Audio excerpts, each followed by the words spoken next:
सारे सुन्नी बरेलवी बैठे हैं ना, बेशक। और अगर कोई और भी बैठा हो तो उठने मत देना। हजरत आता ही नहीं है, आता ही ना, क्या बात है, एंटीबायोटिक लगा रखी है, बहुत अच्छी है। लेकिन अगर आ भी गया हो तो मैं कहता हूँ उठाइए मत, जी जी, पकड़ के रखिएगा, क्योंकि हम लोग बरेली वाले हैं। बेशक। हम छुपा के बात नहीं करते, हम छाप के बात करते हैं, है ना। आके बैठे, मगर इतना कहेंगे कि ताज्जुब का चश्मा हटाए, इंसाफ की ऐनक लगाए, और फिर ये फैसला करे कि बरेली वाले हुजूर की बातें कैसे करते हैं। जी, हमारा ईमान कहता है कि अगर बदअकीदा इन महफिलों में आके बैठ जाए ना और इंसाफ से सुन ले, तो महफिल खत्म होते होते उसे भी कहना पड़ेगा मैं मुजरिम हूं आका, मुझे साथ ले लो। जी जी। इतने लोग खाली राजी हैं, बाकी पीछे वाले घूर के देख रहे, कोई मसला नहीं। मैं तो अलग मिजाज का बंदा हूं, मेरे सामने ये छोटे छोटे बच्चे बैठे, अगर ये खाली बच्चे भी हो ना, मैं तब भी 1 घंटा तकरीर कर लूंगा, सुभान अल्लाह। है ना। बेटे खड़ा होना, वो कितना छोटा बच्चा पीछे बैठा, खड़ा करियो इसको जरा। ओए होए होए होए, कितने साल का बच्चा होगा ये? अरे थोड़ा सा चादर से मुंह निकाल के बोल दो चच्चा। 4-5 साल का बच्चा है। बजे कितने? 12:30, जोर से 12:30। शुक्र है सुन्नी के मुंह पे कभी 12 ही नहीं बजते, अब भी 12:30 बज रहे। कितने बजे? 12:30। अभी इन बच्चों को किधर होना था? बोल दे जरा, सारे बिस्तर वाले लोग हैं, पेड़ से उतर के कोई नहीं आया होगा ना। किधर होना चाहिए था इन्हें? बिस्तर में। और 12:30 बजे, जबकि मैं देख रहा हूं 6-6 फीट के ना जम्भाइयां ले रहे हैं, सोच रहे हैं कब सलाम होगा। हम तो फंस गए आगे बैठ के। 12:30 बजे इन बच्चों का इस महफिल में होना, क्या ये नहीं बताता है कि किसी के इश्क में इतनी कशिश है कि उसने 5 साल के बच्चे को बिस्तर से उठा के जंगल में बिठा रखा है। बेशक। क्या ये बात समझ में नहीं आती कि आज भी हुजूर का इश्क इतना आला है कि हर किसी से वो लोग इश्क करते हैं जो ठंडे गर्म की तमीज करते हो, और लोग कहते हैं कि इश्क उन्हें होता है जिन्हें हुस्न की परख होती है। मैं कहता हूं कि जो मेरे हुजूर से इश्क करने लग जाता है ना, तो वो बच्चा भी हो तो बड़े बड़े प्रोफेसरों से आला हो जाया करता है। ये हुजूर के इश्क का कमाल है। अच्छा, जितने यहाँ बैठे कमेटी वालों, आप बताओ इन बच्चों को आप क्या दोगे? 1 किलो बिरयानी, 500 रुपए का लिफाफा? बोलो नहीं ना, नहीं ना, नहीं ना, ये क्लियर है ना? जी, फिर ये बच्चे क्यों बैठे? जी, जबकि इतनी लंबी लाइन तो नोटबंदी में बैंक के आगे उनकी नहीं लगी थी जिनके पैसे बंद थे। जी, जी। इतनी बड़ी भीड़ यहाँ के बैठ गई, जवान बैठे तो बैठे, बूढ़े बैठे तो बैठे, ये बच्चे क्यों बैठ गए? इन बच्चों से भी अगर पूछो ना क्यों आए हो, तो ये बच्चे भी कहेंगे सुना है आप हर आशिक के घर तशरीफ लाते हैं। बेशक। जो बोल गए अल्लाह उन्हें माँ बाप के साथ हुजूर का मदीना दिखाते। आमीन। जो नहीं बोले वो उनकी अपनी मर्जी है। मैं कभी लठ मार के सुभान अल्लाह नहीं कहलवाता, क्योंकि मेरा अपना मानना यह है कि सुभान अल्लाह का ताल्लुक इश्क से होता है, और जब चोट इश्क की लगती है तो सुभान अल्लाह की सदा खुद ब खुद निकला करती है। अगर फिर भी इतनी बात के बाद कोई बंदा मुंह पे महफिल में ताला लगा के बैठा रहे, तो कसूर कमेटी वालों का नहीं, कसूर मिंबल वालों का नहीं। अपने घर जाए, लुकमे चेक करे, हराम के खा के आया था या हलाल के खा के आया था, बातें हुजूर की हो और बंदा ना बोले, ये तो हो ही नहीं सकता है। इसलिए कि जब इश्क होता है तो सीनों में समंदर खुद ब खुद उबलने पड़ जाया। बेशक। सुभान अल्लाह, सुभान अल्लाह, बहुत खूब, माशाअल्लाह। ये बच्चे बैठे, बच्चे, ये बच्चों की क्या ललक है? सिर्फ यही है ना? सुना है आप जिन्हें याद है वो पढ़ लें। सुना है आप मेरे घर में भी हो जाए चरागा, या रसूल अल्लाह। मेरे घर में भी हो जाए चरागा। या रसूल अल्लाह, कुछ पाने के लिए कुछ खोना पड़ता है। और शुक्र है हम बरेली वाले जी, जिन्हें इस बात पे फख्र हो वो कहें सुभान अल्लाह। सुभान अल्लाह, सुभान अल्लाह। शुक्र है हम बरेली वाले हैं, हम बरेली वाले हैं। इतनी जोर से बोलो कि ये आवाज हर मुनकिर के कान तक पहुंचे। हम बरेली वाले हैं। जो नहीं बोल रहा करवट में देखो। हम और हमारा इमाम क्या कहता है? ऐ इश्क तेरे सदके जी, जलने से छुटे सस्ते, जो आग बुझा देगी। क्या बात है, सुभान अल्लाह। जो आग बुझा देगी वो आग लगाइए। कारी मोहसिन साहब गलती बुलाया गुलाम गौस गजाली साहब को, ये तो सारी नाते याद है। इतना ही मजबूत होना चाहिए सुन्नी जी, और ये एहसान है बरेली के अहमद रजा का बेशक, कि जो हर जबान पे हुजूर की नातें सुनाई देती है। बेशक, हमें फख्र आला हजरत हमारे, बेशक हम नाज करते हैं इस बात पर कि आला हजरत हमारे। सीना ठोक के कहो आला हजरत हमारे हैं। आला हजरत, मैं उन चरमुखियों की बात नहीं करता जी, जो किसी प्लम्बर से दीन सीख के बात करे, जी, जी, जी, जो इंजीनियर से दीन सीखे, जो डॉक्टर से शरीयत सीखे। हम शरीयत उससे सीखते हैं जिसने शरीयत भी देखी है, शरीयत वाला भी देखा। बेशक, सुभान अल्लाह, सुभान अल्लाह। बहुत खूब, माशाअल्लाह, बहुत अच्छे। अल्लाह अकबर, या रसूल अल्लाह। हम उससे शरीयत सीखते हैं। बेशक, हाँ, तवज्जो है सारे लोगों की। जी, जी, बस्ती आपकी बहुत अच्छी है।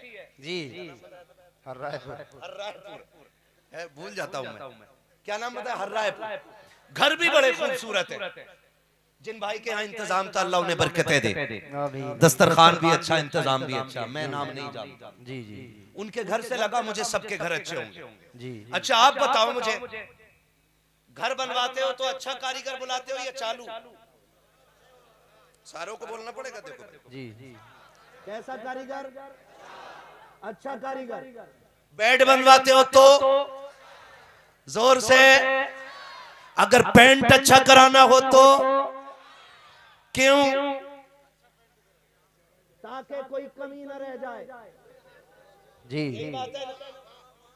ताकि कोई कमी ना रह जाए। नाराज बैठे हो चचा आप? नहीं ना, तो फिर बोलिए ताकि कोई ओए उठ के ना देखो, मुझे देखो। अगर मैं किसी एक के पीछे पड़ गया तो मसला खराब हो जाए। ऐसे ही है ना भाई बात। पेंट कराते हैं तो अच्छा पेंटर बुलाते हैं, सोफे बनवाएं तो अच्छा कारीगर बुलाते हैं, बेड बन जाए तो बेहतरीन कारीगर बुलाते हैं, मकान बनवाएं तो अच्छा कारीगर होता है, अच्छा मिस्त्री होता है। क्यों? दीवार टेढ़ी न रह जाए। अगर टेढ़ी रह गई तो क्यों? फिर क्या फर्क पड़ेगा? कल लोग कहेंगे इतना पैसा लगाया फिर भी बेकार है। जी, जी, जी, भाई यही मसला है ना। जी, भाई इतनी कीमती टाइल्स लगाई, जोड़ न मिला सका तो बेकार हुआ कि नहीं? अब अकल वालों ये बताओ कि अगर मकान बनाओ तो अच्छा कारीगर चाहिए, सोफे लगवाओ तो अच्छा कारीगर चाहिए, पेंट कराओ तो अच्छा पेंटर चाहिए, अगर आप बेड बनवाओ तो अच्छा कारीगर चाहिए, तो फिर दीन किसी मुल्ले से क्यों, दीन आला हजरत से क्यों नहीं सीखना चाहिए? बेशक, बेशक, सुभान अल्लाह, बहुत खूब, माशाअल्लाह। दीन प्लम्बर से क्यों? जी, बेशक, अब तो नौजवानों को खुजली हो गई है। का लॉजिक है, उसकी बात में लॉजिक है, इसलिए समझ में आती है। मैंने कहा सुन, लॉजिक साइंस की शर्त है, इश्क के लिए लॉजिक जरूरी नहीं।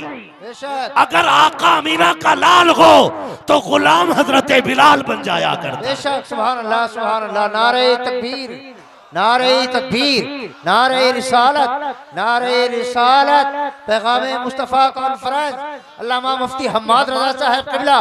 नारे तकबीर, माशाअल्लाह। बात लॉजिक की कर रही है जी, और इश्क का लॉजिक से कोई लेना देना नहीं है। कोई इमाम हसन है, सुने जरा, इमाम हसन है और बहस ये छिड़ी थी कि खलीफा अमीरुल मोमिनीन हजरत अली को होना चाहिए या हजरत मुआविया को होना चाहिए। जी बहस ये चल रही है। जी और जनाबे कैस जी जिन्हें दुनिया मजनू कहती है जी जी वो निकले हुए जा रहे हैं। इमाम हसन ने हाथ पकड़ा, कहने लगे यार तू बता खलीफा किसे होना चाहिए। इमाम हसन पूछ रहे हैं किससे, जनाबे कैस से कि खलीफा किसे होना चाहिए। तो सुने, जब ये बात कही ना खलीफा किसे होना चाहिए, हजरत अली को या हजरत मुआविया को, तो मजनू ने पता क्या कहा था, कैस ने कहा था ना खलीफा अली को होना चाहिए ना मुआविया रज़ी अल्लाह ताला अन्हुमा को होना चाहिए, खलीफा तो मेरी लैला को होना चाहिए। अब इमाम हसन ने कहा अंता मजनून, जी पागल है तू, तभी से पूरी दुनिया मजनू कहने लगे। जी इश्क जो होता है ना, इश्क सिर्फ महबूब दिखाता है। जी इश्क सिर्फ महबूब दिखाता है। अब अगर कोई बंदा ये कहे कि नहीं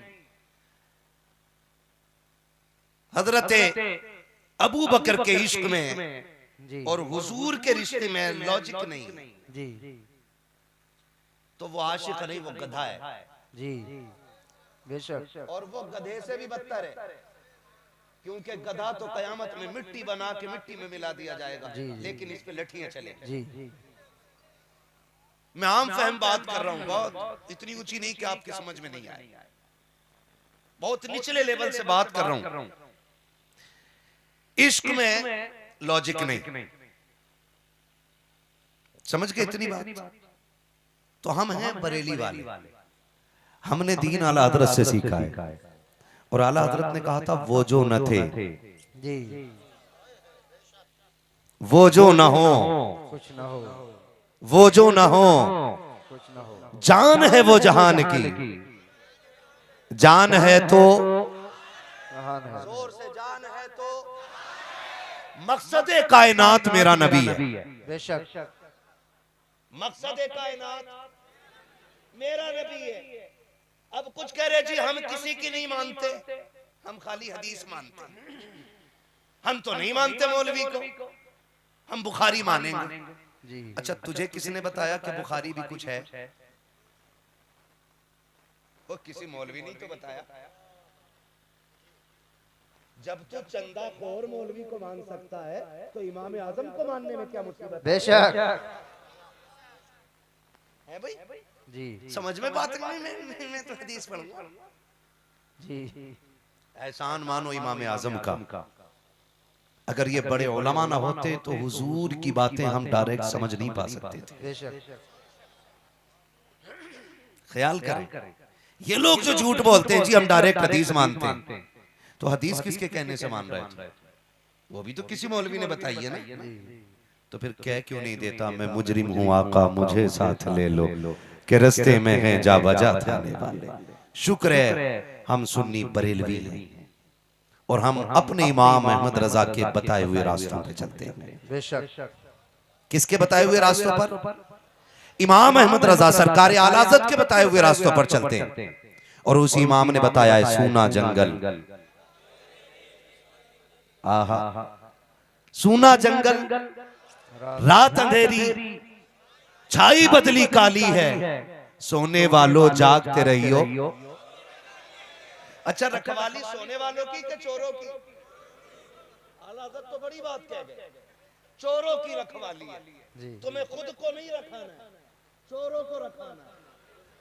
मेरे भाई ने कहा वहां भी आ ही नहीं सकता, ये मोटा लट्टू मारता जी इसे कहते हैं चोरों को रखाना। समझ गए बात मेरी? आला हज़रत फरमाते हैं सूना जंगल रात अंधेरी, छाई बदली काली है, सोने वालों जागते रहियो। चोरों की रखवाली है। सबसे ज्यादा जरूरी अकीदे बचाएं अपने। क्या करना है? अकीदे बचाएं। अच्छा खुद बताओ, ये पिलंबर 1400 साल के बाद आया, 1450 साल के बाद, इससे पहले दीन ही नहीं था क्या? ये वो दज्जाल है कि जो डायरेक्ट मां के पेट से पड़ा हुआ पैदा हुआ है। इसने किसी से पढ़ा कि नहीं पढ़ा, और इसका तो पता ही नहीं ये है किस थाली का बैगन।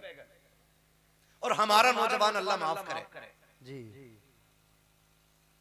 आप भी थोड़ा सा सुधर जाओ। जितना नंगा देखा उतना ही पहुंचा हुआ मान लिया, जी, जी, जितना सनीचर देखा उतना ही बड़ा वली मान लिया। बाल यहां तक है तो कह रहा बड़े पहुंचे हुए, और मूछे मुंह में गुआरी तो कह रहा कलंदर है। नाखून बड़े बड़े 10 अंगूठियां पहन के, और चिमटा लेके जिधर को निकल जाए उधर ही जवान पीछे पीछे नंबर दे दो। अगले दिन सट्टे का नंबर पूछ रहे, और हम रसूलुल्लाह के जन्नत रसूलुल्लाह की, और शर्म कर भाई किधर चल दिए हम लोग। सफाई ईमान का हिस्सा है। क्या है ईमान का? अच्छा, दीन दिया किसने? हुजूर ने। बोलो सारे, किसने? जोर से। और मेरा नबी इतना पाको साफ कि कभी बदन पे मक्खी भी नहीं बैठी। बेशक, कभी बदन पे मक्खी भी नहीं बैठी। अल्लाह ने नामे मोहम्मद को नुक्ते से भी पाक रखा है। बेशक, जो दीन लेके आया वो इतना साफ है, और ये जो लूटने निकला है ये इतना घिनौना है। मूछे मुंह में कुआ रही, काट इसलिए नहीं रहा कि इसके जज्ब पे फर्क पड़ जाए, और हम उन्हीं के पीछे हैं। उलमा दीन बताए है, छोड़ो इमाम साहब हैं, इनकी किसने माननी है? ये जुमे को तकरीर करें, कोई सुनने तैयार नहीं। वो आके टांगे फैला के सो जाए, ना जोहर का पता, ना असर का पता, ना मगरिब का पता, ना ईशा का पता। पीर साहब नमाज तो पढ़ लो। कहा नहीं नहीं, मैं तो मक्के में पढ़ के आया हूँ, मैं तो मदीने में पढ़ के आया हूँ। रोटी यहाँ खा रखा है, नमाज मदीने में पढ़ रखा है, खाना यहाँ खा रखा है, नमाज हरम में पढ़ रखा है। तुझे गैरत क्यों नहीं आती है? अगर नमाज वहां पढ़ता है तो रोटी भी वहीं जाके खाया कर, अगर सजदे वहां करता है खाना वहां जाके खाया कर। और याद रख, हमें ऐसा मजलूम नहीं चाहिए जिसकी नमाज अलग होती हो, खाना अलग होता चाहो। हमें तो मजलूम भी वो चाहिए जिसका ऐलान ये है कि मोहम्मद से वफा, तूने तो गम तेरे हैं, ये जगह चीज है क्या, लो हो कलम दे। बेशक, सुभान अल्लाह, सुभान अल्लाह, बहुत खूब, माशाअल्लाह। आप भी अपना नजरिया बेहतर करो, करेंगे इंशाअल्लाह, इंशाअल्लाह, जोर से करेंगे इंशाअल्लाह। शुक्र है हमारे हिस्से में बरेली वाले पीर आए। और एक बात याद रखना, बरेली के सिलसिले की एक खास बात यह है कि जो बरेली के सिलसिले से जुड़ जाता है ना, वो मोहताज होके तो मर सकता है लेकिन बदअकीदा होके नहीं मर सकता। बेशक, बेशक, हकीकत। ये करम है आज भी आला हज़रत का रज़वियों पे, करम है ये। लेकिन माफ कीजिएगा, नाराज तो नहीं है ना?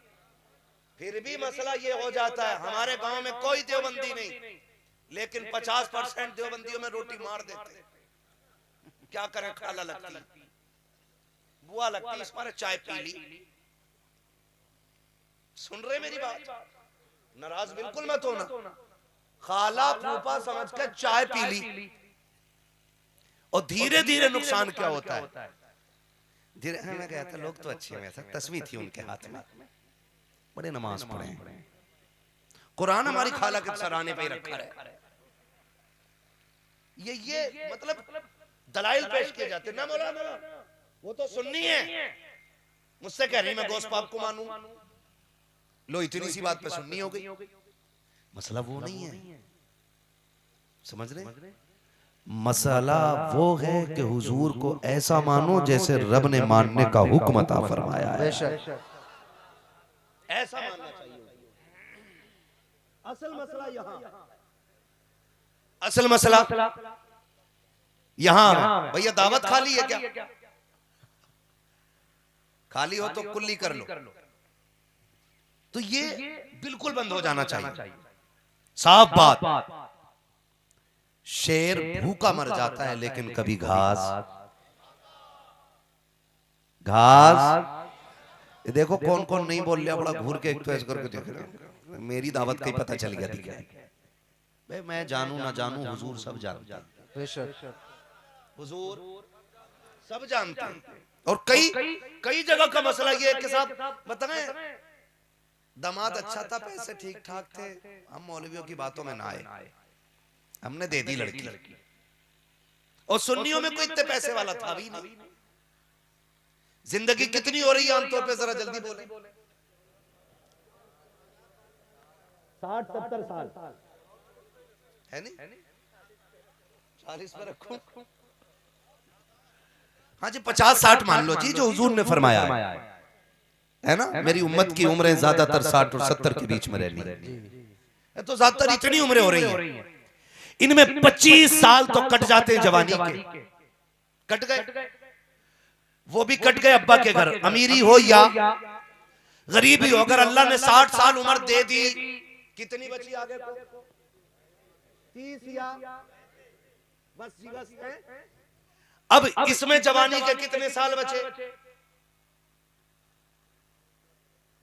क्या साल तक जवानी रह रही है बच्चा बताओ?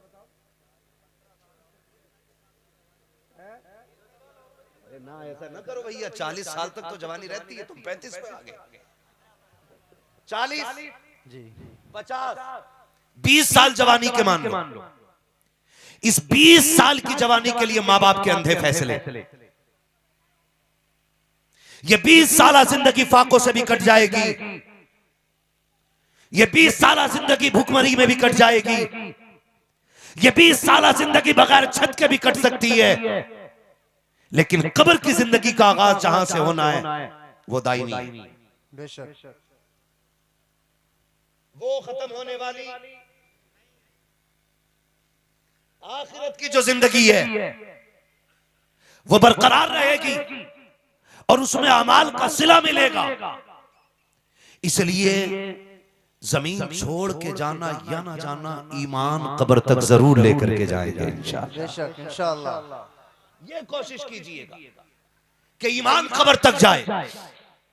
सिर्फ ये है कि दरवाजे की धमक के लिए हम दामाद मजबूत ढूंढते हैं, पैसे वाला, बेटी की अच्छी जिंदगी कट जाए। कल गाड़ी से बेटी आएगी, दुनिया पूछेगी किसकी बेटी है, किसका दामाद है, तो सीना चौड़ा करके कहूंगा जी मेरा दामाद आ रहा है। बड़ा रोना आता है, कई बेटियों के ये मामलात हैं। कितनी बेटियां फोन करके कहती हैं, एक तकरीर इस बात पे भी कर दी जाए कि बाप जबरदस्ती बेटी के रिश्ते गैर बद मजहबों में ना करें। कितनी बेटियों ने यहाँ तक पूछा है मौलवी अब तो शरीयत इजाजत देती होगी कि हम जहर खा के अपनी जान गवा दें। मैंने कहा बहन बता तो सकी क्या सतम हो गया है, कौन सा जुर्म हो गया है जो तू खुद को जहर खाने पे आमादा कर रखी है।